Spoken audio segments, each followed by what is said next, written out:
No, you're doing it all wrong. Let me show you how it's done.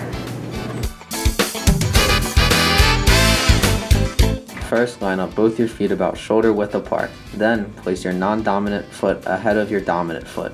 Then, place your non-dominant hand directly in front of you with your palm up and the ball in it.